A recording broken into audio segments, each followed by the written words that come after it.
Ready start.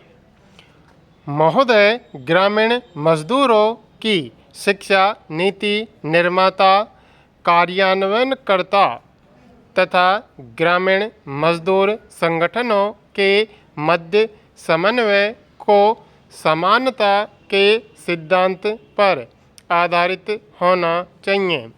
ग्रामीण मजदूर संगठन को और सुदृढ़ करने में किसी शैक्षिक तथा आर्थिक क्रियाकलापों को आरंभ करने से पूर्व ग्रामीण मजदूरों का संगठन अस्पृश्यता जैसे सामाजिक मुद्दे पर आधारित होना चाहिए। ग्रामीण मजदूर संगठन को चाहिए कि वे ग्रामीण मजदूरों को आर्थिक योजनाएं उपलब्ध कराएं, परंतु पर्याप्त वित्तीय सहायता की कमी होने पर ग्रामीण मजदूर संगठनों को स्थानीय साहूकार पर निर्भर होना पड़ता है।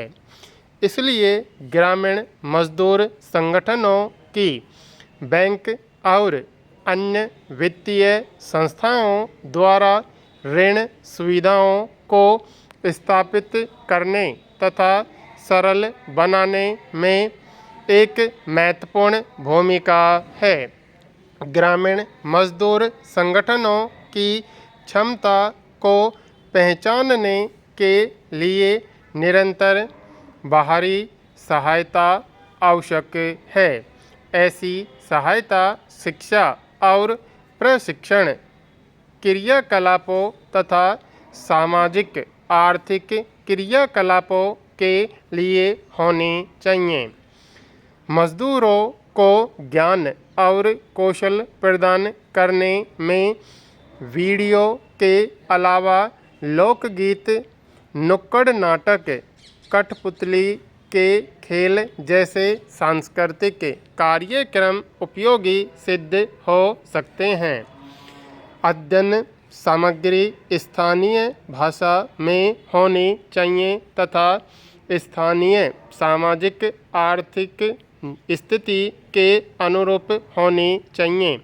प्रशिक्षकों का प्रशिक्षण ग्रामीण मजदूर संगठनों को पर्याप्त स्रोत वक्ता नहीं मिलते, इसलिए ग्रामीण मजदूर संगठनों को प्रशिक्षकों को प्रशिक्षण कार्यक्रम को बढ़ावा देना चाहिए तथा संगठन में कम से कम एक शिक्षक होना चाहिए। यह ग्रामीण मजदूर संगठनों के ग्रामीण मजदूर शिक्षा कार्यक्रमों में सुधार लाने हेतु उनकी क्षमता बढ़ाने में सहायता करेगा। इससे सांस्थानिक निर्माण होगा। ग्रामीण मजदूरों द्वारा ग्रामीण मजदूर शिक्षा के लिए अंतर्राष्ट्रीय श्रम संगठन मानक एक विशेष विषय होना चाहिए। अपेक्षानुसार कार्य करने के लिए ग्रामीण मजदूर संगठनों को कम से कम 10 से 15 वर्ष तक बाहरी संसाधनों की आवश्यकता हो सकती है। राष्ट्रीय स्तर पर राष्ट्रीयकृत मंच होना चाहिए जिसमें केंद्र से संबंधित संगठन तथा स्वतंत्र संगठन सम्मिलित हों। विभिन्न प्रकार के ग्रामीण मजदूर संगठनों के मध्य संयोजन स्थापित करने के लिए आवश्यक सहायता और सहयोग हेतु अंतर्राष्ट्रीय श्रम संगठन को मंच उपलब्ध कराना चाहिए। क्योंकि सभी भारतीय राज्यों में निम्न स्तर पर पंचायती राज संस्थान आरंभ करने की संभावना है, इसलिए ग्रामीण मजदूर संगठनों के लिए यह आवश्यक होगा कि वह पंचायती राज संस्थानों के प्रबंध से पर्याप्त प्रतिनिधित्व की मांग कर उसे प्राप्त करें। यह ग्रामीण मजदूरों की उन्नति के लिए सहभागिता को सुनिश्चित करेगा।